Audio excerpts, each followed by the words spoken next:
दोस्त अभी मैं समय कर देता हूँ। क्या करे? 15।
आ गए तेरे पापा।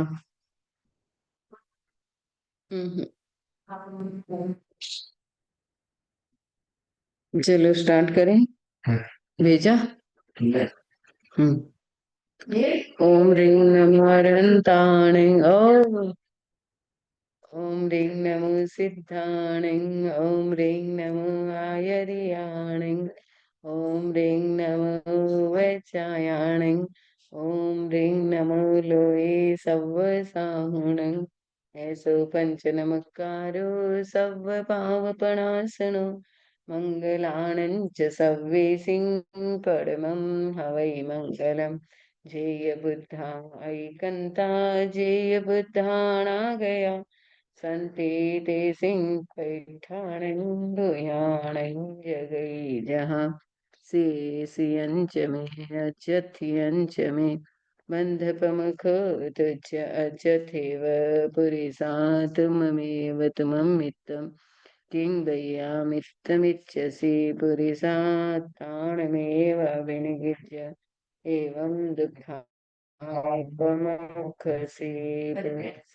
पुरिसात्सिना सच्चैव च तत्त्वं मनसि सव्ये पावनन्तवा सधम्मे पुरिसा सच्चमेव सवेद सच्चं सच्चं दिव्यं निशां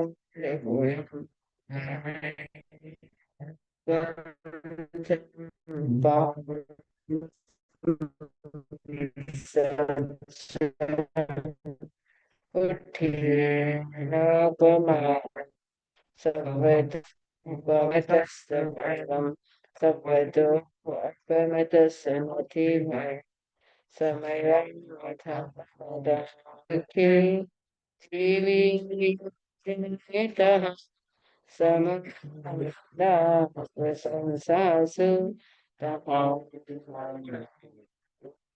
अणिनस्य यज्ञलोय परलोय विषय वासे चंदन कपय असर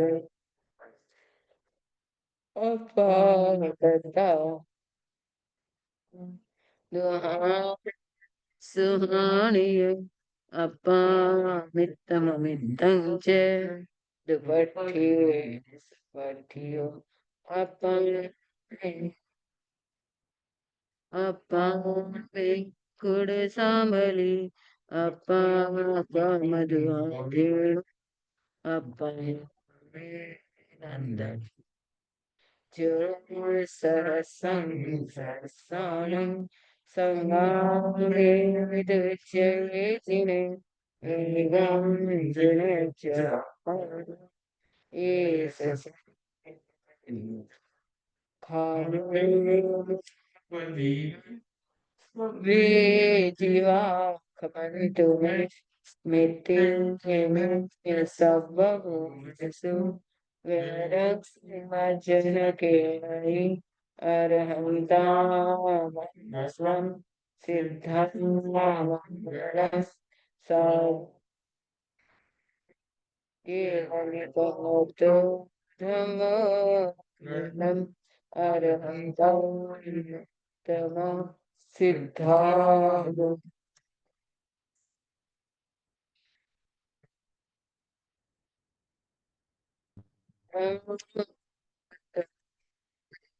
ते शरणं प्रव्रजामि सिद्धे शरणं प्रव्रजामि साहु शरणं प्रव्रजामि केवलिपनतं धम्मं शरणं प्रव्रजामि भाव भी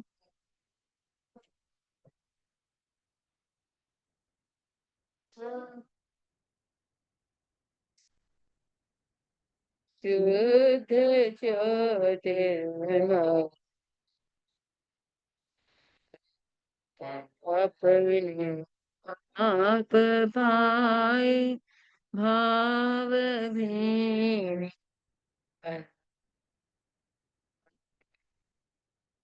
चरणों में चढ़ाई ज्ञान से निज को निहारे दृष्टि से निज को निखारे आचरण के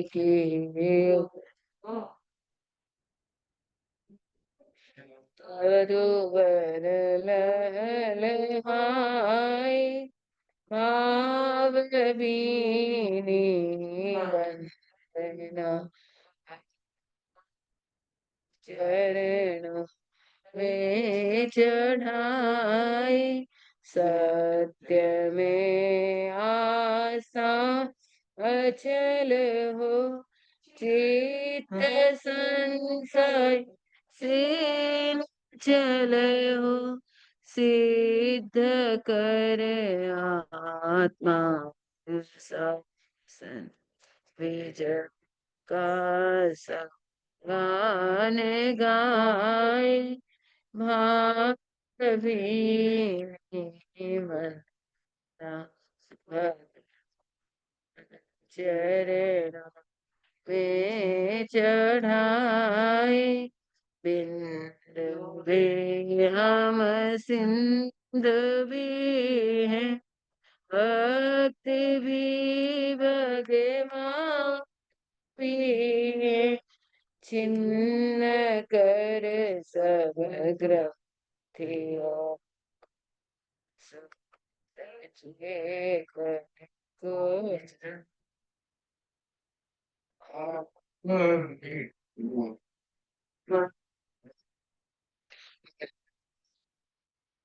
चरणों में चढ़ाए है समता हमारा करता मन हमारा सामने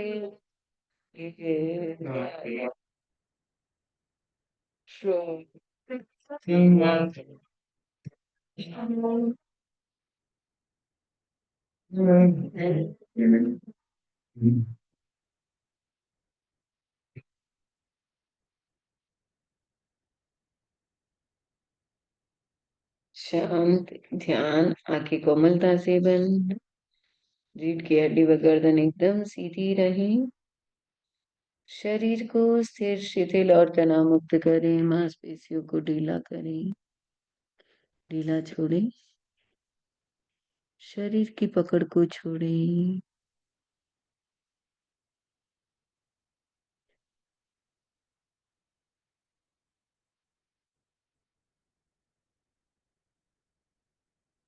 बहुत सुंदर करें थोड़ा और भीतर जाएं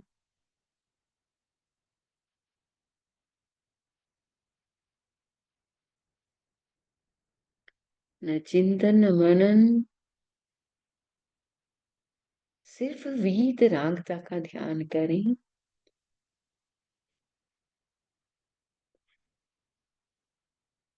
लोगस का उच्चारण करेंगे। अब एक एक दिन जूम पर एक एक व्यक्ति को लोगस का उच्चारण करना है। आज भारती बहन लोगस કરી શકો તમે? निशान भाई तातेड़ तेतुंदामी लोगस बोल सकते? बोलो लोगस तेतुंदा बोलो। तेतुंदामी स्टार्ट। लोगस्स उज्जोय गरे धम्मतित्थयरे जिणे अर्हन्ते कित्तैसं चौवीसंपि केवली उषभमजियं च वन्दे सम्भवमभिनन्दनं च सुमयीं च पौमप्पहं सुपासं जीर्णं च चन्दप्पहं वन्दे सुविहिं च पुष्पदन्तं सीयलसिज्जं स वासुपूज्यं च विमलमनन्तं च जीर्णं धम्मं सन्तिं च वन्दामि कुन्थुम् अरं च मल्लिं वन्दे मुनिसुव्वयं नमिजीर्णं च वन्दामि रिट्ठनेमिं पासं तः वध्यमाणं च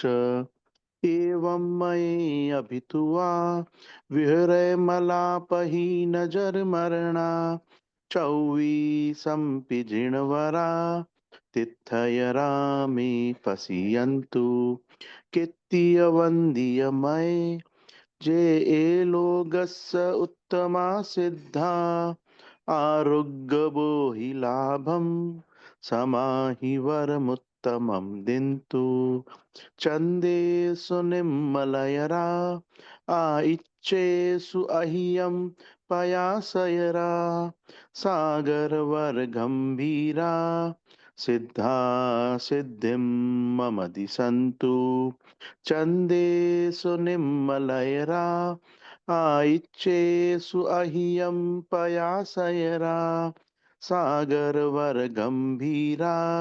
सिद्धा सिद्धिं मम दिशन्तु एवं मयि अभितुवा विहरमलापहि नजरमरणा चौवीसंपि जिणवरा तिथयरा मे पश्यन्तु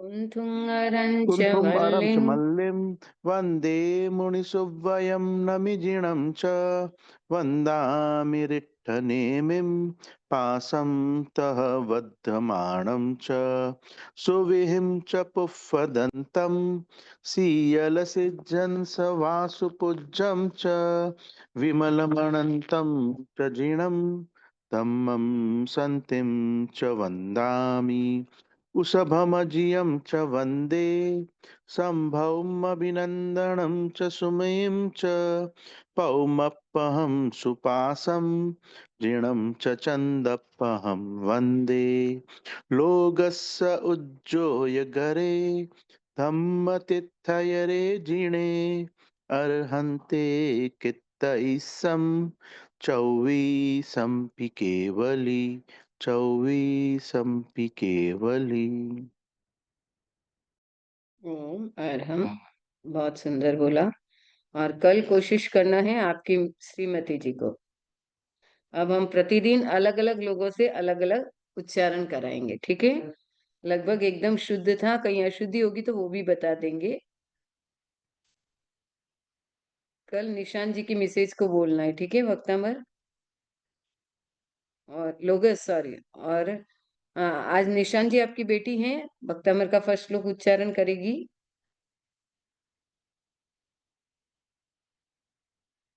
वो सो गई है वंदा में। अच्छा, सो गई है। चलो आप करिए, आज आज पूरा आप ही करिए, फर्स्ट श्लोक बोलिए। थोड़ी अशुद्धि हो सकती है वंदा में। हम्म।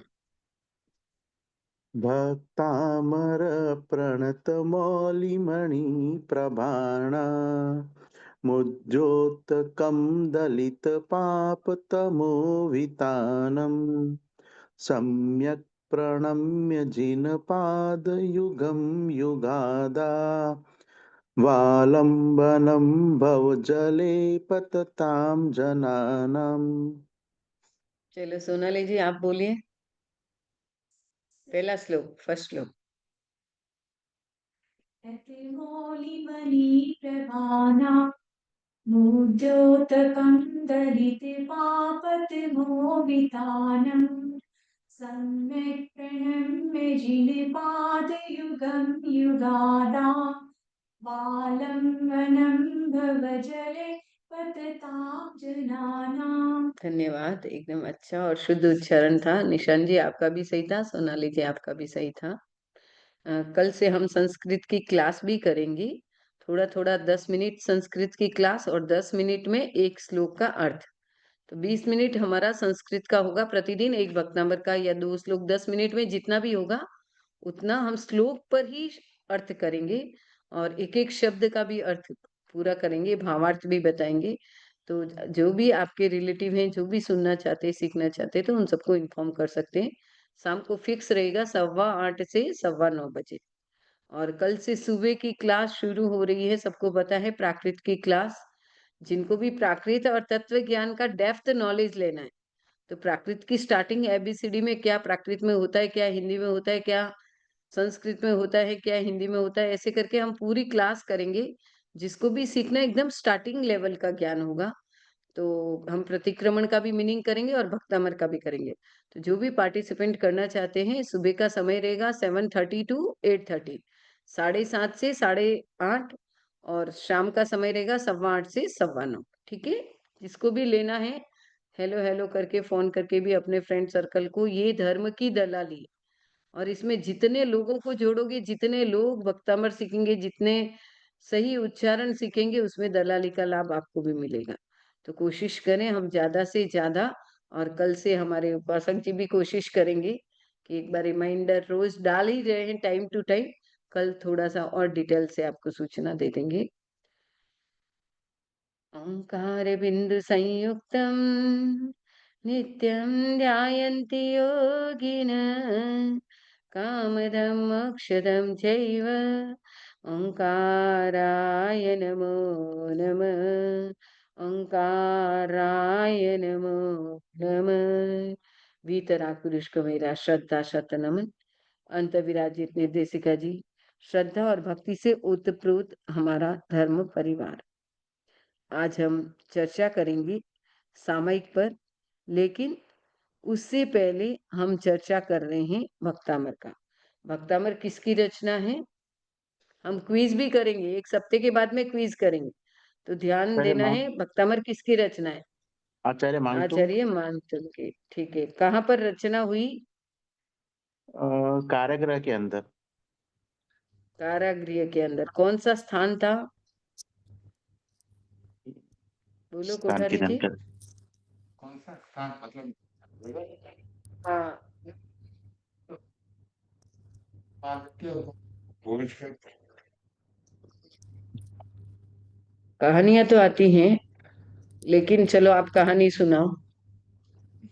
बोलिए, हमारे उपासक जी बोल रहे हैं, सुनिए। हाँ बोलिए। हाँ, विक्रमादित्य का जिक्र आता है कि ये राजा भोज का जिक्र आता है। तो उनके सभा में दो ब्राह्मण थे हम्म और दोनों शायद चालाक बहनोई या ऐसे कुछ थे। हम्म तो एक के हाथ कट गए तो उसने आराधना की मंत्रों की और उसके हाथ वापस आ गए। और एक के कोढ़ हो गया था तो वो कंबल ओढ़ करके आता था। तो हम्म साला बहनों में आपस में मजाक करते थे तो उसको भी अच्छा नहीं लगा, तो उसने भी मंत्रों के उससे उच्चारण से और मंत्रों की साधना करके अपना कोढ़ समाप्त कर दिया। तो हम्म इस प्रकार से ब्राह्मणों का बहुत ऐसे प्रभाव बढ़ गया और राजा को भी आश्चर्य हुआ। तो उसने घोषणा की दरबार में कि देखो ये ब्राह्मण कितने ऊंचे हैं, मतलब इनकी साधना कितनी ऊंची है और इनके मुकाबले में कोई भी नहीं है आज के समय में। तब हम्म उनका मंत्री था, वो जैन था, तो मंत्री ने राजा को बताया कि हमारे आचार्य मानकुंड जी बहुत बड़े साधक हैं और ये तो उनके सामने कुछ भी नहीं है। हम्म तब राजा ने कहा कि आप आचार्य श्री को निवेदन को भेजो और उनको बुलाओ हमारी सभा में कि वो कोई हम्म चमत्कार बताएं। हम्म तो राजा की तरफ से दूत गया आचार्य मानकुंड जी के पास, और उनको निवेदन किया गया कि राजा आपको दरबार में बुलाना चाहते हैं, हम्म ताकि आपको चमत्कार दिखाओ। हम्म तो मानकुंड जी ने तो मना कर दिया कि हम तो ऐसे कोई, हम जैन साधु हैं, कोई इसी प्रकार का चमत्कार नहीं दिखाते। हम्म तब राजा ने फिर दूसरी बार संदेशा भेजा, फिर भी नहीं पधारे, तो फिर तीसरी बार गुस्से में कुपित होकर के हम्म उनको जो है जेल में बंद करने के लिए, कैद करने के लिए जबरदस्ती राजसभा में बुलाया गया, और कहा गया कि आप जो है चमत्कार दिखाओ। हम्म तो उन्होंने मना कर दिया मानकुंज जी ने, तो उनको जेल में डाल दिया गया। हम्म और दिगंबर परंपरा में 48 सालों के बीच, 48 सालों के पीछे, और अपने श्वेतांबर परंपरा में कहते हैं कि 44 सालों के पीछे उनको डाल दिया गया, कैद में डाल हम्म दिया गया। और तब बेचारे मानकुंज जी ने अपने ऊपर उत्सर्ग आया जान करके भगवान ऋषभ की स्तुति प्रारंभ की। और उस स्तुति में भी अब आचार्य श्री महाप्रभु जी ने इतना अच्छा विश्लेषण किया है कि पूरी एक पुस्तक बन गई है। एक एक कि पहले शुरुआत में आचार्य मानकुंज जी के मन में क्या क्या भाव आए, किस प्रकार से उन्होंने संकल्प किया, और किस प्रकार से फिर उस संकल्प के बारे में फिर अनेक विचार आने लगे कि मेरी बुद्धि इतनी है, ये है। और इंद्र और अनेक विद्वान जो हैं अच्छी अच्छी स्तुतियां कर चुके हैं, मैं कर पाऊंगा कि नहीं कर पाऊंगा।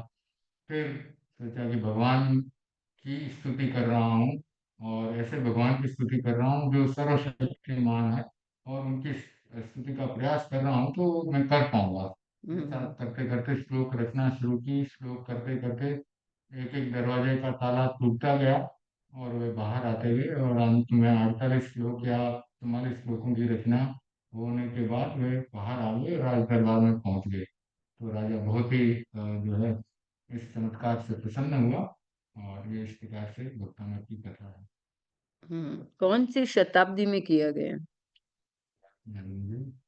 कोई बताएंगे कौन सी शताब्दी में भक्तामर की रचना हुई?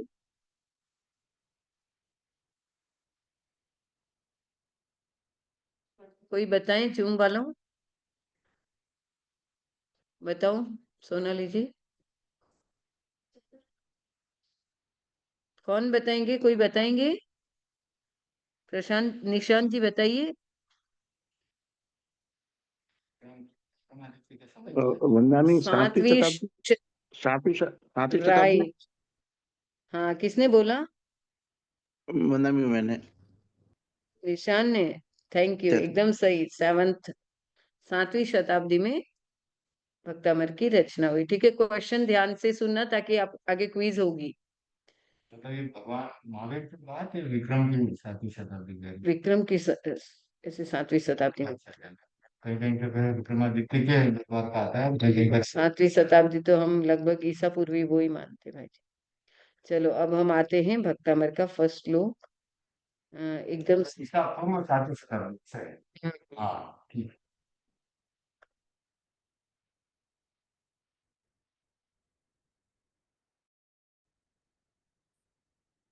चलो, पहले वाला श्लोक है वो किससे संबंधित है? कौन बताएगा?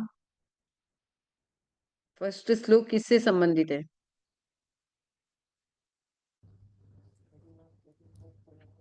भगवान ऋषभ देव की स्तुति से। भगवान ऋषभ देव की स्तुति में भी किससे संबंधित है? इंद्र भगवान मतलब नमस्कार उसमें ये करते बताया हैं। है कि भगवान ऋषभ देव के चरण कमल कितने पावरफुल हैं कि इंद्र भी जब उनको प्रणाम करता है तो इंद्र की जो मुकुट होता है उसको भी वो लोग वो चरण कमल प्रकाशित कर देते हैं। तो इतने पावरफुल चरण भगवान ऋषभ देव के चरण हैं कि उनको हम प्रणाम कर रहे हैं। और फर्स्ट श्लोक में और और क्या बताया है? और उसमें बताया है कि भगवान ऋषभ के चरण कमल इतने शक्तिशाली है कि उनको प्रणाम करने से ऐसे भगवान ऋषभ देव हैं जो युग के आदि में आलम्बन बने। मतलब जब सतयुग खत्म होके हर आदमी जब वो सब चीजें इच्छा पूर्ति से हो जाती थी, वो चीज खत्म होकर के इंसान को काम करना शुरू करना था कि सब कुछ उनको काम करना सीखना है, अनाज पकाना सीखना है। तो उस ट्रांजिशन में जो भगवान ऋषभ ने आलम्बन दिया उसका महत्व बताया है। मेरे को अभी सेटिस्फाइड नहीं है, मुझे पहले श्लोक में बात क्या कही वो बताना है आपको।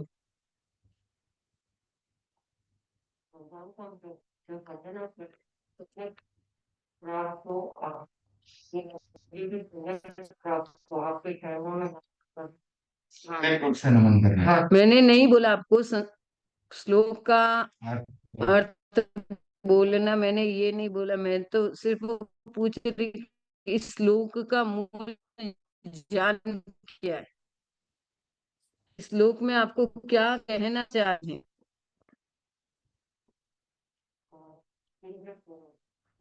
नहीं सर, चलो अब हम बताते हैं। पहला जो श्लोक है वो क्या किया है, भगवान ऋषभ को, आपने सही बोला था, दोनों आपने भी सही बोला, लेकिन पहले वाले श्लोक का मूल सार है कि देवता जिनके प्रतिक्षण सेवा में रहते हैं, ऐसे कौन है, भगवान ऋषभ है। और दूसरा विशेषण क्या दे दिया, मतलब इसकी मूल विशेषता ये है कि संसार रूपी समुद्र में पार पहुंचाने वाले, जैसे आपको क्या होता है, एक स्थान से दूसरे स्थान में जाना है तो आपको फ्लाइट या कोई भी एक साधन लेना पड़ेगा। बोट में आप क्या करते हैं, एक स्थान से दूसरे स्थान में जाते। तो संसार रूपी समुद्र के पार पहुंचाने वाला वोट कौन सा है, अगर कोई पूछे तो वो कौन है, हमारी भक्तामर की स्तुति है। यानी भक्तामर की स्तुति इतनी पावरफुल है जिसके लिए ये पहला श्लोक आया है कि भक्त हैं अमर जिसके। इसका मूल नाम क्या है भक्तामर का, भक्तामर की मूल स्तुति का नाम क्या है, कौन बताएगा।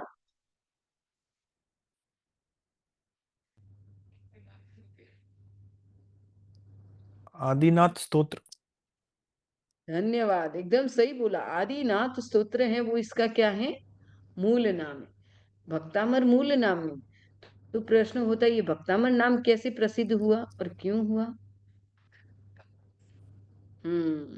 जैसे कुछ कुछ लोक में प्रचलित होता है, जैसे लोगस के भी 3 नाम थे, कीर्तनम, चतुर्विश चतुर्विंशतिस्तव और लोगस। लेकिन पहला शब्द लोगस कौन सा फेमस हो गया नाम, लोगस। लोगस के नाम से ज्यादा फेमस हो गया। कीर्तनम और चतुर्विंशतिस्तव तो बहुत कम लोग बोलते हैं, लोगस से ज्यादा बोलते हैं। कारण है कि पहला शब्द लोगस से स्टार्ट होता है, इसलिए वो लोगस के नाम से फेमस हो गया। वैसे ही कल्याण मंदिर भगवान पार्श्वनाथ की स्तुति है, लेकिन वो भी कल्याण मंदिर वर्ड स्टार्टिंग है तो उसको भी कल्याण मंदिर के नाम से स्टार्ट हुआ। वैसे ही भक्तामर भी आदिनाथ का स्तोत्र है, आदिनाथ स्तुति है, लेकिन ये भक्तामर से ज्यादा फेमस हुआ। तो अब हम फर्स्ट श्लोक का अर्थ करते हैं। कल मैं संस्कृत के शुद्धिकरण के नियम कल से शुरू करूंगी, ठीक है। आज तो पहला श्लोक कर लेते हैं। भक्तामर प्रणत मौलिमणि प्रभाणा मुद्योतकम दलित पापतमो वितानां सम्यक प्रणम्य जिनपाद युगम युगादा वालंबनम भवजले पतताम जनानाम। जब भी हम कभी भी श्लोक का अर्थ करते हैं तो सबसे पहले विशेषण लेते हैं और यहाँ पर संबोधन लेते हैं। तो यहाँ पर संबोधन क्या है, ऐसे अलग से संबोधन नहीं है, लेकिन ये पूरा का पूरा श्लोक है वो संबोधन वाचक है। यानी सारे श्लोक में भगवान ऋषभ की विशेषताओं का वर्णन किया गया और साथ में भगवान ऋषभ के पहले देवताओं का वर्णन किया गया। देवता कैसे होते हैं, कोई भी देवता बिना मुकुट के नहीं होते, यानी सारे देवताओं को जन्मजात मुकुट मिलता है।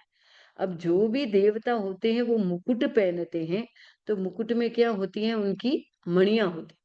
और वो मणियां इतनी प्रकाशित होती है, इतनी प्रकाशित होती हैं, जैसे ही देवता झुकते हैं तीर्थंकरों के चरणों में तो उनके मुकुट की मणियों का प्रकाश और गहरा हो जाता है। जैसे आपको दिख रहा है ये फर्स्ट श्लोक, ये भगवान ऋषभ के चरणों में देवता झुक रहे हैं और इनके मुकुट जब भगवान के चरणों में झुकते हैं तो भगवान की रेज और उनके मुकुट की मणि की रेज, वो दोनों मिलकर के क्या होते हैं, पूरे संसार को प्रकाशमान कर देती हैं, सूर्य की तरह पूरा प्रकाश फैला देती है। वैसे ही जो पहले इस लाइन का अर्थ है कि भक्त हैं अमर जिसके, अमर नाम किसका है कोठारी जी, अमर नाम क्यों हुआ देवताओं का। का मृत्यु बहुत लंबा काल है। और क्या कारण हुआ, अमर नाम क्यों पड़ा उनका? जो भक्तजन है भगवान के, वो सिद्ध सिद्ध हो जाते हैं, तो वहां पे पहुंच जाते हैं, तो वहां तो अमर ही हो गए। नहीं, उन्नति। इसका इसका रहस्य है, इतिहास ये बताता है कि अमर नाम होने के पीछे जब सृष्टि की शुरुआत हुई तो वैदिक परंपरा में अमृत मिला समुद्र से, बहुत सारी चीजें मिली, उसमें एक चीज क्या मिला था? अमृत का पान किसको कराया था? असुरों को या देवताओं? देवताओं को कराया था। आपको पता है एक असुर ने भी अमृत का पान किया था, कौन था वो असुर? राहु केतु। जैसे ही पता चला कि असुरों तक ये नहीं पहुंचेगा, तब एक राहु नाम का असुर क्या किया था? देवता का रूप बना करके देवता के बीच में आ गया। और जैसे ही ब्रह्मा जी को ये पता चला, विष्णु जी को पता चला, तो उन्होंने क्या किया? राहु का सर काट दिया। तो ऐसा कहा जाता है राहु और केतु एक ही प्राणी है, लेकिन इनके दो पार्ट है। तो जब हम न्यूमरोलॉजी की बात करेंगे तब आपको राहु केतु क्या होता है और क्या इसका प्रभाव होता है वो बताएंगे। अभी तो यहाँ पर हम बता रहे हैं कि जब अमृत निकला समुद्र से, तो उस समय अमृत का पान देवताओं ने किया, और अमृत अपने आप में अमर होता है, इसीलिए देवताओं का एक नाम अमर हुआ। दूसरी बात कोठारी जी ने भी सही कही कि इनका आयुष्य बहुत लंबा होता है, इसीलिए इनका नाम अमर है। तो भक्त हैं अमर जिसके, मतलब अमर का मतलब देवता, यानी भक्त हैं देवता जिसके। ऐसे देवताओं के प्रणत, प्र हमेशा कभी भी शब्द आता है तो प्रकर्षेण, यानी प्र है वो विशेष अर्थ में आता है। तो प्रणत, नत यानी नमस्कार करना, नत यानी झुकना, और नमो अरिहंताणं बोलते उसमें भी नत मतलब नमन करना। तो देवता हैं वो कैसे होते हैं? आपको पिक्चर में दिख रहे हैं, झुके हुए, अकड़े हुए नहीं है, झुके हुए हैं देवता। और झुकने से उनके मुकुट की जो मणियां हैं, मौली मणि प्रभाणा, मौली यानी मुकुट, मुकुट के जो मणियों की प्रभा यानी कांति है, वो कैसी है? उद्योतकम, उद्योतकम मतलब अपन बोलते हैं सूर्य उदय हो रहा है, उदित हो रहा है, मतलब उद्योतकम मतलब प्रकाशित करने वाला है। मतलब देवता हैं वो झुके हुए हैं तीर्थंकरों के चरणों में, और उनके जो मुकुट की मणियां, जो मुकुट पहना हुआ है, उस मुकुट की मणियों का जो प्रकाश है वो कैसा है? उद्योतकम मतलब प्रकाश फैलाने वाला है। तो पहली बात समझ में आई कि देवताओं का विशेषण की बात की गई है। दूसरा दे दिया दलित पापतमो विताना। दलित मतलब दलिया बना देना, पाप यानी पाप रूपी, तम यानी अंध, जो पाप रूपी अंध का वितानम यानी विस्तार, फैलाव है, उस फैलाव को दलिया करते हैं। हमारी बहन ने बाजरी का दलिया, गेहूं का दलिया, दलिया का मतलब क्या हुआ? आपने बाजरी और गेहूं को नष्ट कर दिया। वैसे ही भगवान ऋषभ के जो चरण कमल है, वो कैसा है? चरण कमलों का पूरा विशेषण है कि वो चरण कमल पाप रूपी अंधकार को, फैलाव को नष्ट करने वाला है। और वो उनके चरण कमल कैसे हैं? कि देवता जिनके मुकुट की मणियां, मतलब देवता झुके हुए हैं, प्रणत हैं, झुके हुए हैं, और उनके मुकुट की मणियों से जो प्रकाश फैल रहा है, उससे क्या हो रहा है? उद्योतकम मतलब प्रकाश को फैलाने वाले। भगवान के चरण कमल कैसे हैं? तो प्रकाश को फैलाने वाले हैं। दूसरा दे दिया, प्रकाश फैलेगा तो क्या होगा? अंधकार नष्ट होगा। तो अपोजिट है कि अंधकार का शत्रु कौन? प्रकाश, प्रकाश का शत्रु कौन?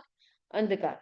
तो पहली दो लाइन में भगवान के दोनों विशेषण बता दी कि आप प्रकाश करने वाले हो, लेकिन प्रकाश होने से क्या होगा? अंधकार स्वतः ही नष्ट हो जाएगा। तो पाप रूपी जो अंधकार का फैलाव है, कि पाप हमेशा कहाँ होता है? अंधकार में। मुझे कोई नहीं देखता तब वो पाप करेगा, मुझे देखेगा तो पकड़ा जाएगा, ठीक है ना? और यहाँ पर ऐसा नहीं है, यहाँ पर तो सब कुछ सीसी कैमरा है। सारा लोग डरते हैं, पाप से नहीं डरते। किससे डर रहे? फाइन से डर रहे कि सीसी कैमरा पकड़ेगा तो आपके घर बैठे प्रेम पत्र आ जाएगा और वो चुकाना पड़ेगा। तो हमेशा हमें ध्यान रखना है कि पाप अंधकार में होता है, प्रकाश में ज्यादा पाप, चोरियां रात को ज्यादा होती है, हार्ट अटैक भी रात को ज्यादा आते हैं दिन की कंपेरिजन, ठीक है ना? तो क्यों आते हैं? क्योंकि जो पाप है वो हमेशा अंधकार में होता है। तीसरी बात है सम्यक, हार्ट का तो ऐसे ही मैंने बता दिया हूँ। सम्यक प्रणम्य जिनपाद युगम युगाना, मतलब सम्यक प्रकार से प्रणाम करके, किसको? जिन पाद युगम युगादो, जिनेश्वर भगवान के युगम शब्द आता है दो के लिए, तो जिनेश्वर भगवान के दोनों चरण कमलों में युगादो मतलब युग की आदि में अर्थात प्रारंभ में, आदि कर्ता किसको मानते? ऋषभ को मानते, ठीक है ना। और शिव का कौन सा अवतार ऋषभ माना जाता है, या ऋषभ का कौन सा अवतार शिव माना जाता है? बताओ कोठारी जी। ऋषभ को एक जो पुराणों में या ऐसे रखते हैं।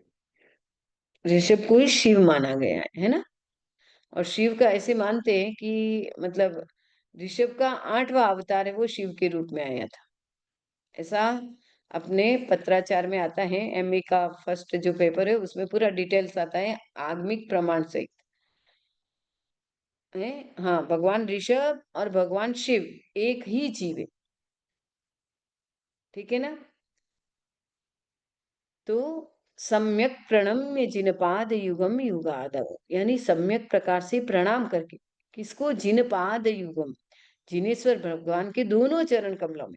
युगादो का मतलब होता है युग की आदि में, अर्थात जब भी हमारी सृष्टि का जब यौगिक युग खत्म हुआ और हमारा मानवकृत युग, मैन मेड युग शुरू हुआ, वो भगवान ऋषभ से माना जाता है। तो ऐसे युग की आदि के आलंबन स्वरूप, क्योंकि सब कुछ भगवान ऋषभ ने सिखाया, असी मसी कृषि वाणिज्य सारा कर्म कांड किसने सिखाया? उससे पहले तो कल्प वृक्ष होते थे। कल्प वृक्ष के कितने प्रकार है? 10 प्रकार के कल्प वृक्ष है, पक्का? 10 प्रकार के कल्प वृक्ष है।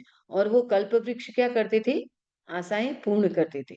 जो मांगा वो कल्प वृक्ष वृक्षों के पास में जाते, भावना करते और भावना पूर्ण हो जाती।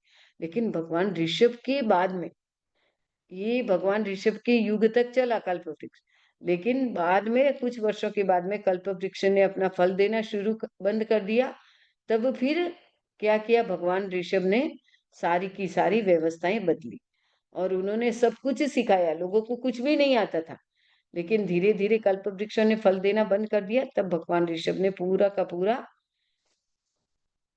सामाजिक किस रूप में मर्यादित संघ बने, तो वो सब डिटेल से, वो समाज में कैसे मर्यादा बने, वो सारी मर्यादाओं के निर्माता के रूप में हम भगवान ऋषभ को मानते। तो ऐसे भगवान ऋषभ जिन्होंने क्या किया था, युग की आदि के आलंबन स्वरूप है। और क्या है? पतताम जनानाम भवजले, जो संसार रूपी भवजल यानी संसार रूपी समुद्र में जो आलंबन स्वरूप है, ऐसे भगवान ऋषभ को। अब ये युगम का सब अर्थ होता है, ये संयुक्त शब्द है, मतलब ये पहला और दूसरा श्लोक है वो एक दूसरे पर डिपेंड है। यानी पहले श्लोक में क्या बता दिया? इंद्र की विशेषता बता दी, देवताओं की विशेषता बता दी। और दूसरी लाइन में क्या बता दिया? भगवान ऋषभ के चरण कमलों की विशेषता। तो चरण कमल कैसे हैं? जिनके देवता झुके हुए हैं। चरण कमल कैसे हैं? जो प्रकाश करने वाले हैं। चरण कमल कैसे हैं? जो अंधकार को नष्ट करने वाले हैं। चरण कमल कैसे हैं? जो आलंबन स्वरूप है। चरण कमल कैसे हैं? जो युग की आदि में थे। ऐसे भगवान ऋषभ के दोनों चरण कमलों में सम्यक प्रणम्य मतलब सम्यक प्रकार से प्रणाम करके, अब आगे क्या बोलते हैं, सम्यक प्रकार से प्रणाम करने के बाद में क्या होता है, आगे की बात कल सुनेंगे। कल और हम शब्दों का, एक एक शब्द का और अच्छे से अर्थ पीपीटी के साथ सुनेंगे। तो अभी हमारी एक बात यहीं पर स्टॉप होती है। और इसका ये जो रिद्धि मंत्र है, ओम ह्रीम अरहम नमो अरिहंताणं नमो जिनाणं राम रीम रूम रोम रह असिया उषा अप्रतिचक्रे फट वी चक्राय ज्रोम ज्रोम नमः स्वाहा। तो इसको आज यहीं पर स्टॉप करते हैं, कल और डिटेल से बताएंगे। अब हमारा दूसरा विषय है और वो है हमारा सामायिक। हम षडावश्यक की चर्चा करेंगे। सामायिक क्या है, सामायिक का मीनिंग क्या है, सामायिक क्यों की जाती है, सामायिक में कितने दोष लगते हैं, इन सब के बारे में डिटेल से बताएंगे। सबसे पहले सामायिक आवश्यक, यानी सामायिक का एक अर्थ क्या होता है? कौन बताएगा? सामायिक का मूल अर्थ बताएं उपासक जी। और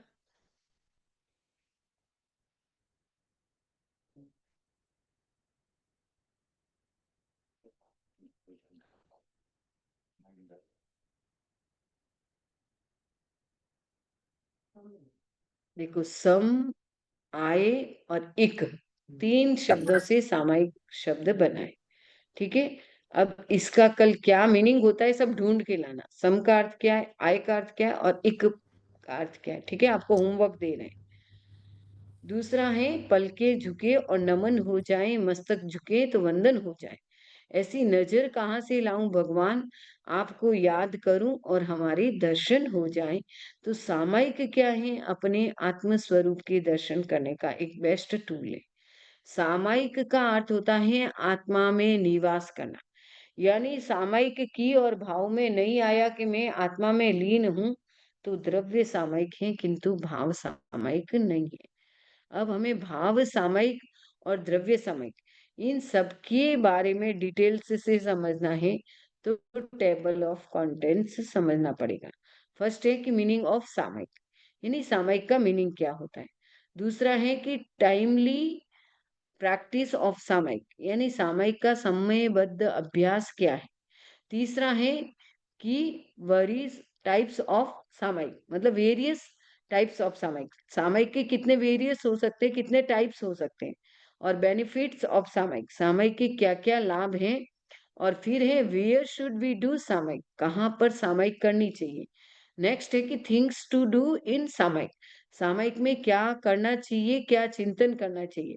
फिर इम्पोर्टेंस ऑफ सामायिक, सामायिक के क्या बेनिफिट्स हैं।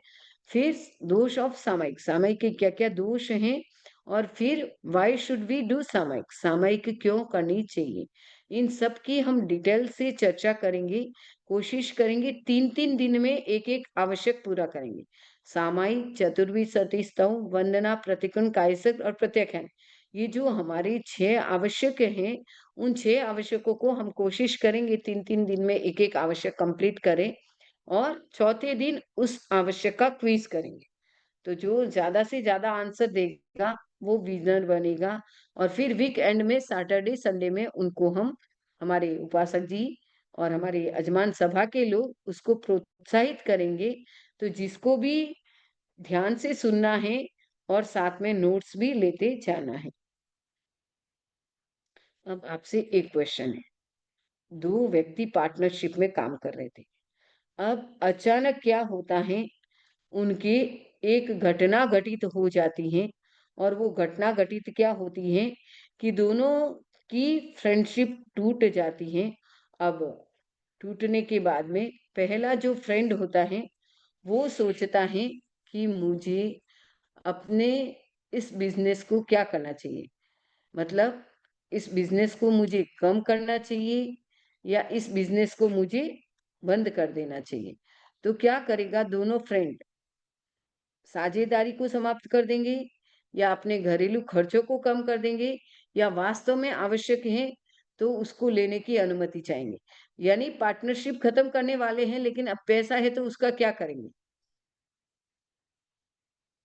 कौन बताएगा। इक्वल डिवाइडेशन कर लेंगे, बांट लेंगे। बांट लेंगे या फिर उसको पुलिस के हवाले कर देंगे या भला बुरा सुनाएंगे या मुस्कान देकर के रवाना हो जाएंगे। शायद चलाने की हिदायत करेंगे लेकिन इसमें से कुछ नहीं करेंगे। हर व्यक्ति अपना स्वार्थ पूरा करना चाहता है। तो वो व्यक्ति भी क्या करेगा, अपने, जैसे भाई जी ने सही बताया कि मिल करके बांट लेंगे, लेकिन बांटने में थोड़ा भी किसी को कम बेसी आएगा तो भारी पड़ जाएगा। तो हमेशा वो व्यक्ति क्या करेगा, अपने जीवन में कोशिश ये करेगा अपने स्वार्थ को पूरा करना। लेकिन सामायिक एक ऐसी चीज है जिसमें हम स्वार्थ की बात नहीं परार्थ की बात करते हैं, परमार्थ की बात करते हैं।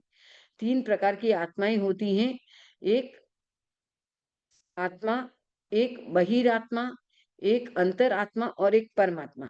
तो आप बहिरात्मा बनना चाहते हैं, अंतरात्मा बनना चाहते हैं या परमात्मा बनना चाहते हैं। परमात्मा बनना चाहते हैं। तो सामायिक है वो क्या है, बहिरात्मा है या अंतरात्मा है या परमात्मा की साधना है, बताइए। साधना तो परमात्मा की अंतरात्मा। सामायिक क्या है, क्या बता रहे जूम वाले, बताओ। काफी अच्छे जुड़े हैं साधना, जूम में हमारे। साधना, हम्म? साधना परमात्मा बनने के परमात्मा लिए हम सब सामायिक करते हैं, लेकिन परमात्मा कब बनेंगे? जब अंतरात्मा से जुड़ेंगे। जब बहिरात्मा से अंतरात्मा बनेंगे तब हम परमात्मा बनेंगे। डायरेक्ट हम सीढ़ियां या लिफ्ट नहीं हो तो हम सीधी मंजिल 5वें मंजिल पे नहीं पहुंच सकते। हमें पहुंचने के लिए एक स्टेयर्स या आधार चाहिए। वो आधार है हमारा अंतरात्मा। व्यक्ति जितना जितना अंतर्मुखी बनेगा उतना उतना परमात्मा के निकट पहुंचेगा। तो हमें परमात्मा के निकट पहुंचना है तो सामायिक की ये विधि है, और सामायिक को हम विधि सहित लेते हैं और विधि सहित पालते हैं, तभी हमारी सच्ची सामायिक होती है। सामायिक का उच्चारण कौन करेंगे? अभी हमारे निशान जी ने किया, अब कौन करेगा सामायिक का उच्चारण? बोले। राकेश जी मैं पटावरी करिए सामायिक। हाँ बोलिए, कौन बोल रहे हैं? बोलिए। पूरा सामायिक पाठ बोलना है ना? हाँ सानू बोलिए।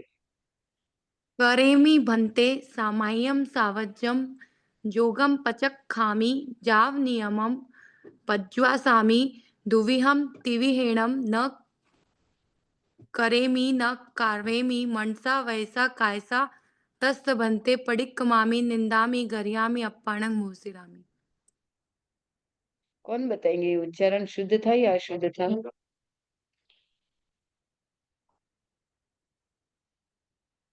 उच्चारण शुद्ध था या अशुद्ध था? बताओ कोठारी जी।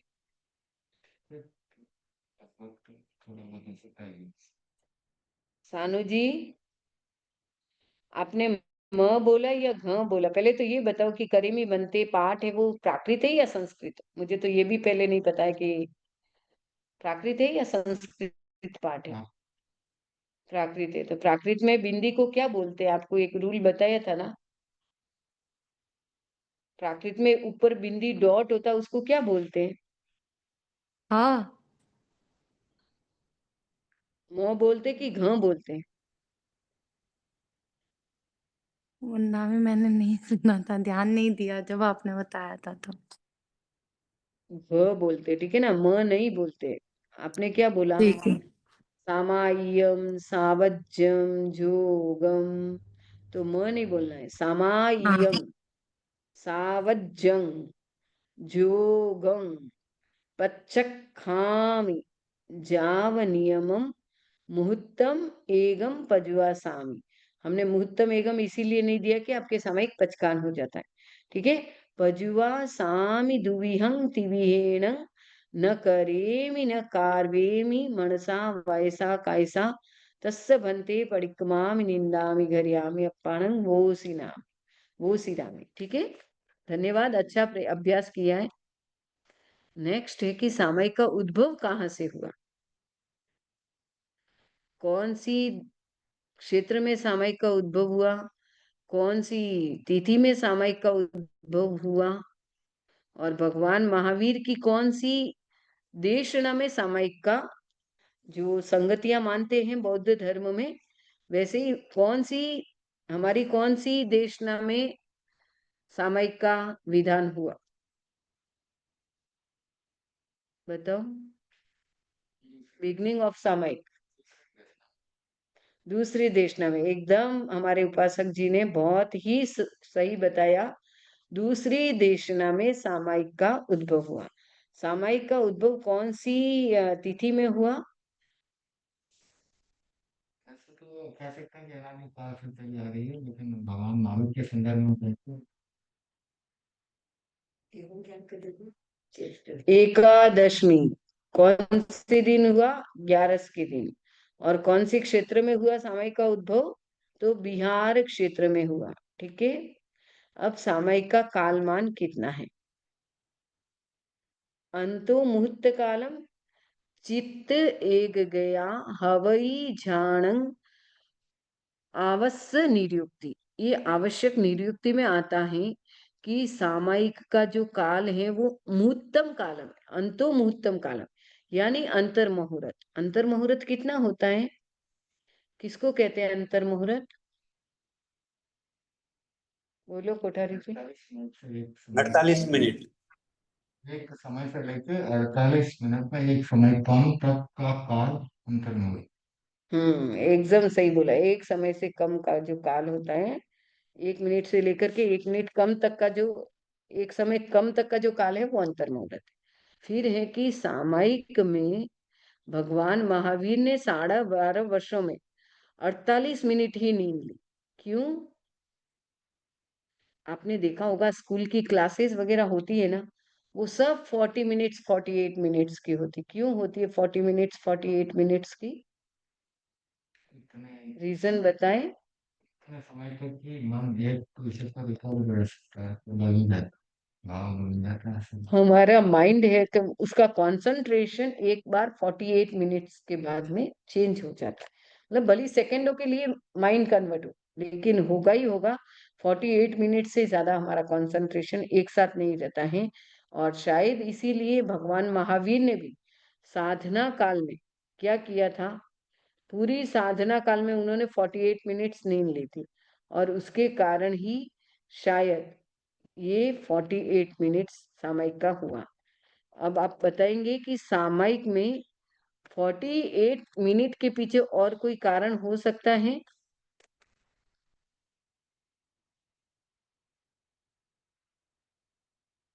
बताओ उपासक जी,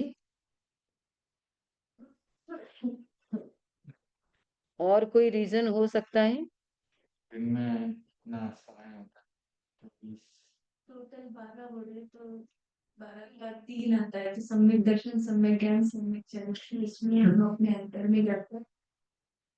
सॉरी, वापस बोले सोनाली जी, जोर से बोलिए, हमारे जूम वालों को सुनाई दे आपकी बात। 48 का टोटल 12 होता है, 12 का काउंट करो तो 3 होता है। हम्म हमारे सम्यक दर्शन, सम्यक ज्ञान, सम्यक चरित्र होते हैं। तो हम जब अपने अंतस में अ, ध्यान में जाते हैं तो हम परमात्मा की आराधना करते हैं, तो सम्यक दर्शन होता है, तो ज्ञान अपने आप आता है, हम्म तो अपने आप ही चरित्र हमें शुरू करें। और 48 मिनट का रहस्य कल ढूंढ के आना। 2 क्वेश्चन। पहला क्वेश्चन क्या दिया था मैंने, सामायिक का अर्थ क्या है, सम आय और इक। और दूसरा है कि 48 मिनट ही क्यों लिया, कम या ज्यादा क्यों नहीं लिया। ठीक है। और सामायिक हाईएस्ट कितने मिनट की हो सकती है? 3 क्वेश्चन।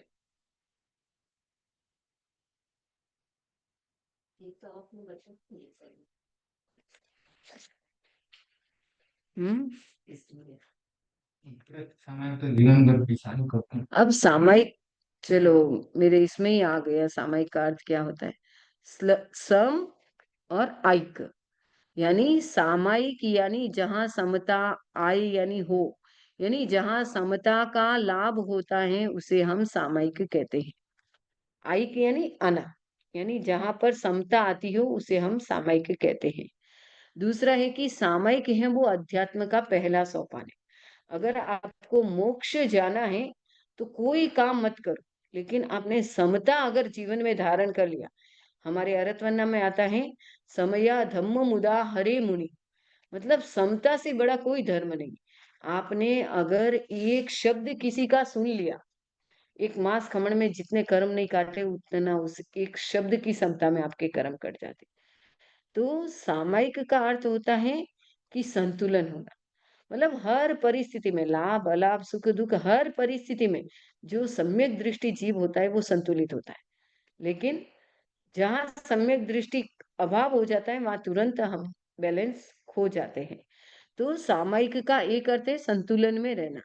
सामायिक का जो समता की साधना का मार्ग है वो भगवान ने सबसे उत्तम मार्ग बताया है मोक्ष का। फिर सामायिक के पर्यायवाची शब्द के रूप में क्या क्या है, समाधि का अर्थ भी सामायिक है, सम यानी भी सामायिक है, और संयम यानी भी सामायिक है। मतलब ये सब सामायिक के पर्यायवाची हैं। समाधि में रहना, संयम में रहना, समता में रहना, अध्यात्म में रहना, ये सब सामायिक के मीनिंग है।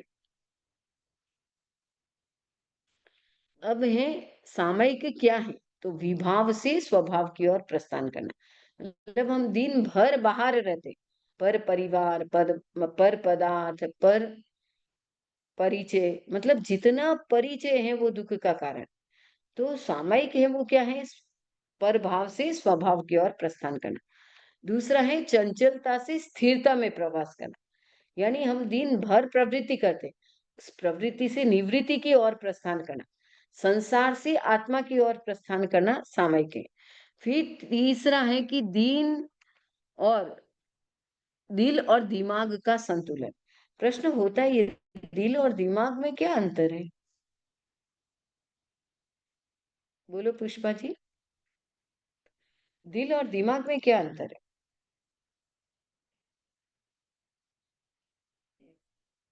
अच्छा, दिमाग से निर्णय लेते, बिना दिल के दिमाग से निर्णय ले सकते हो?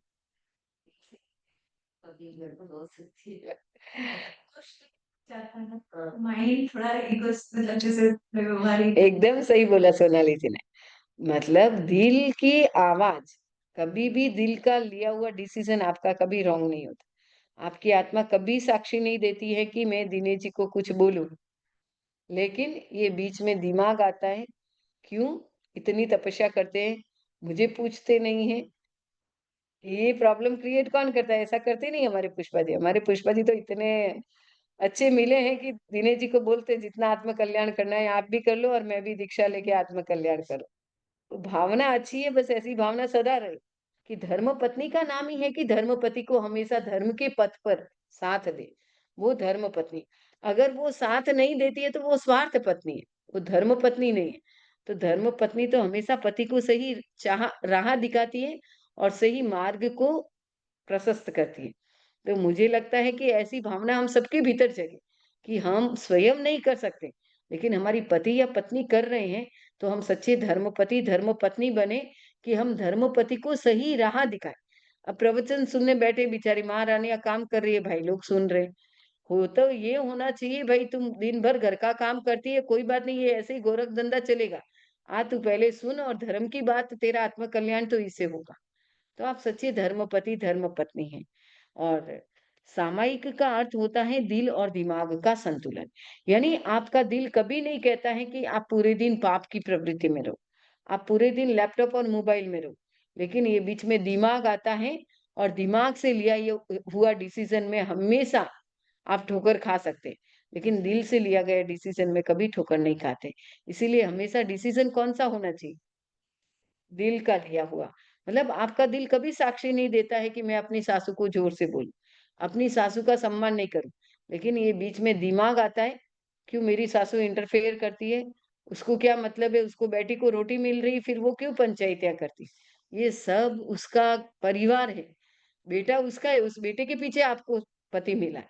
तो उस माँ का तो जितना उपकार आप मानो उतना कम है। लेकिन ये बीच में दिमाग ऐसा आकर के ईगो क्रिएट करता है कि हमारे संसार में प्रॉब्लम नहीं होती है, तो परिवार में प्रॉब्लम क्रिएट करने का सबसे अगर बेस्ट कोई टूल है तो वो हमारा दिमाग है।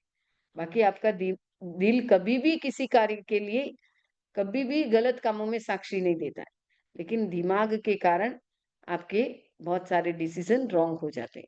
तो दिल और दिमाग का संतुलन का नाम भी सामायिक है। चौथा है कि राग द्वेष रहित आचरण का नाम भी सामायिक है, और सावधि युग का त्याग का नाम भी सामायिक है। तो हमारा समय हो गया है, हम अपनी बात को यहीं पर स्टॉप करते हैं। कल आपका होमवर्क है, 3 क्वेश्चन हमने दिए हैं।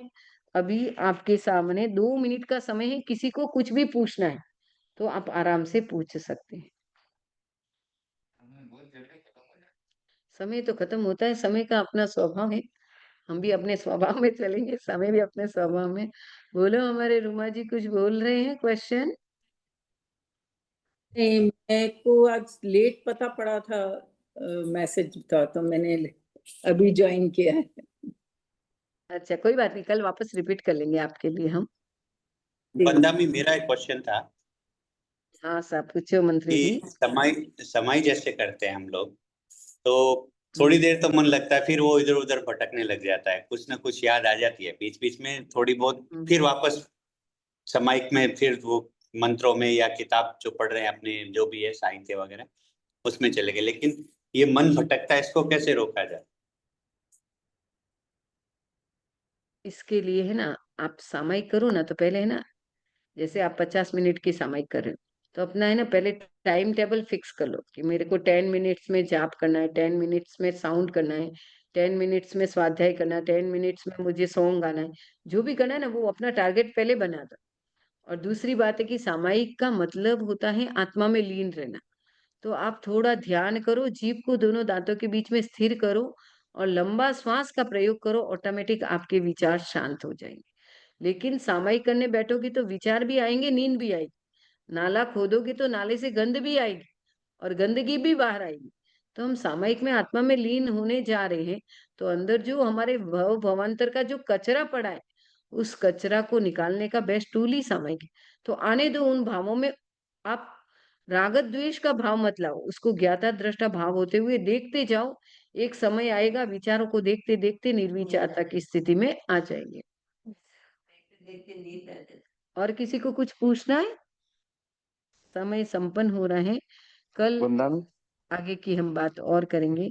इतना लेट कौन जुड़े भैया, बहुत लास्ट में जुड़े हो। कल से थोड़ा हमारा रिमाइंडर जल्दी जाएगा। जुड़ना तो रिमाइंडर बहुत जल्दी डाल दिया था, पर्सनल रिमाइंडर एंड टाइम पर डालते हैं, अच्छा, पर्सनल। तुरंत जुड़ जाए, क्लिक करो। और आज के प्रवचन का टेक्स्ट तो सबको लगाना है। और कल से हम संस्कृत के रूल रात को बताएंगे, संस्कृत शुद्धि कैसे करते हैं। भक्तामर का 1-2 श्लोक जितना होगा रोज का मीनिंग और भाव सहित बताएंगे।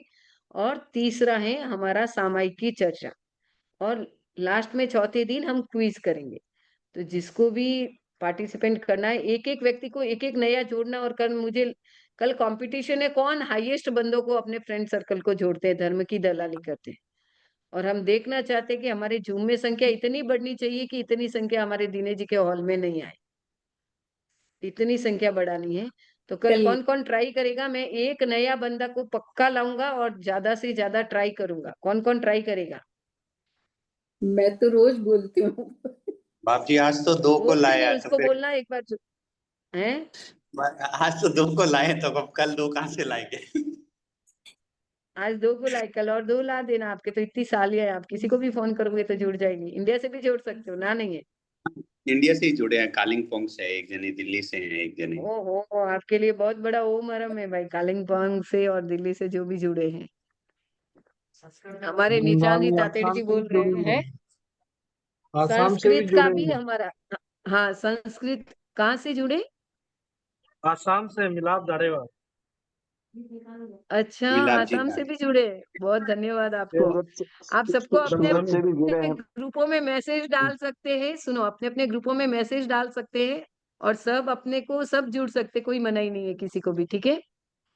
कल सबको लाभ मिले, धर्म की दलाली हो। मैंने पहले और भी एक कल बार से सुना था, आज ही सुना। और कल से सुबह 7:30 बजे से 8:30 प्राकृत लैंग्वेज पर पूरा एबीसीडी से सिखाया जाएगा। हमारे आगम क्या है और प्रतिक्रमण का पाटियों का अर्थ भी कराया जाएगा। और साथ में संस्कृत आपका तत्व ज्ञान की बहुत सुंदर क्लास होगी। जिसको भी लेना है, प्राकृत प्लस प्रतिक्रमण प्लस तत्व ज्ञान।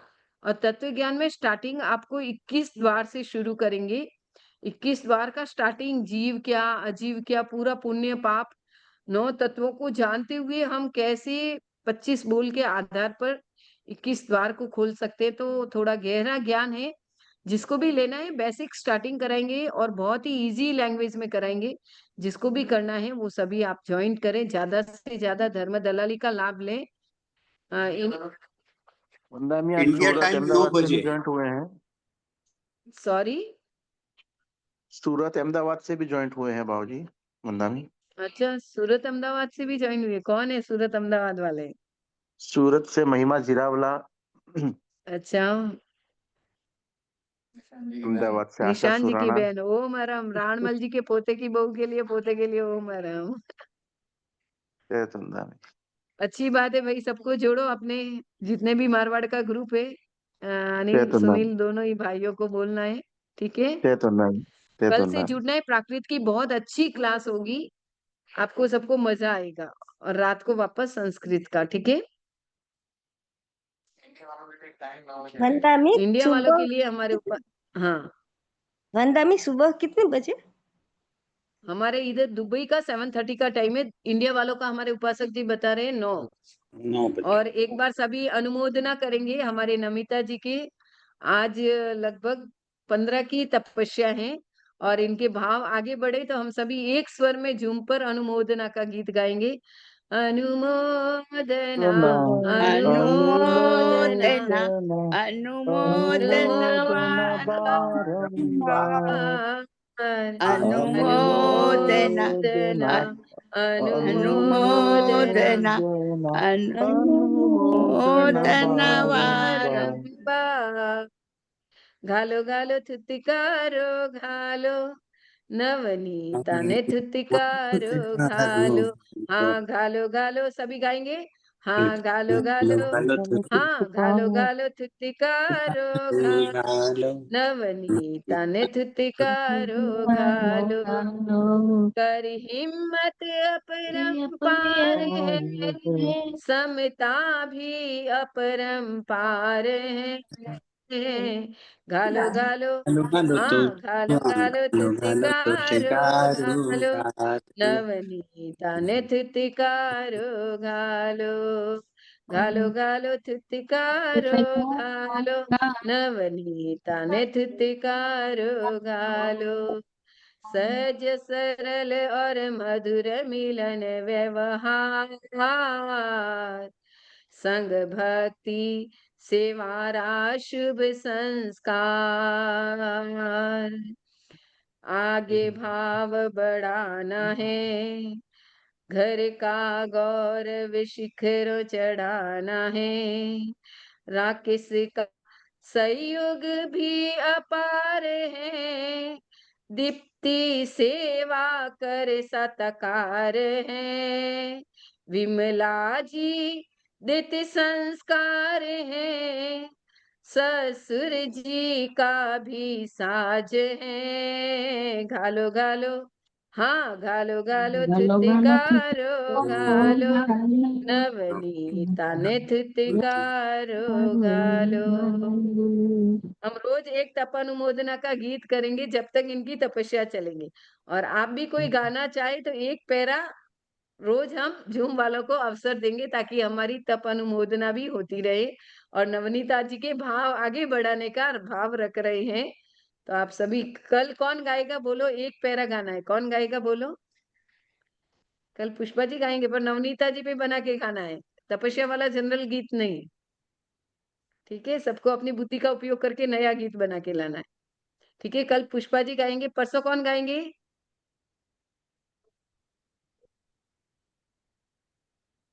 महिमा जी जीरावला, परसों गीत गाना है तब का, जैसा आए वैसा। पहली फैमिली को लेके बैठना, हमारे अनिल भाई सुनील भाई को लेके बैठना। ठीक है, परसों आपको गाना है और तरसों निशांत जी आपको गाना है। ठीक है, 3 दिन का बुकिंग हो गया। और आज हमारे उपासक जी दिनेश जी की भी बेला है, हो सके इनके भी भाव जग जाए आगे। तो आपके लिए भी ओम अरहम अनुमोदना। चलो जूम एंड करें। हाँ दिनेश जी को तो हम तपस्या नहीं कराएंगे, ये करेंगे तो भी हम कहेंगे हमारे काम रुक जाएंगे।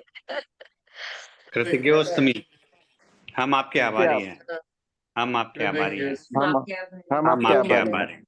ओम ओम हरहंता मंगलम सिद्धा मंगलम साहू मंगलम केवली पनतो धमो मंगलम अनंताल गुत्मा सिद्धाल गुत्मा साहुल गुत्मा केवली पनतो धमोल गुत्मा अरहंति क्षणं पौजामि सिद्धि क्षणं पौजामि साहु क्षणं पौजामि केवली पनतं धम्मं क्षणं पौजामि विघ्न हरण मंगल करण स्वाम भिक्षुनो नाम गुण अलख स्मिरण किया सरे चिंत्या काम अंगूठे अमृत बसे लब्धि तना भंडार श्री गुरु गौतम समरिये मन वांछित फलदाता है। अरे राजेश भाई पटावरी, आपकी बेटी को बोला ना ये जूम लिंक है ना, आज जो हुआ था ना उनको भी भेज देंगे। हाँ दीप्ति को बोलना आज जो हुआ ना उन सबको ये जूम लिंक भेज देना, तो वो लोग भी ज्वाइन हो सकते हैं। हाँ ठीक है। एक टाइम और मैसेज बना के भेज देना, या अपना पेम्पलेट भी भेज देना जैसे कि, है ना? हाँ ठीक है। ओम हर हाँ सर। ओम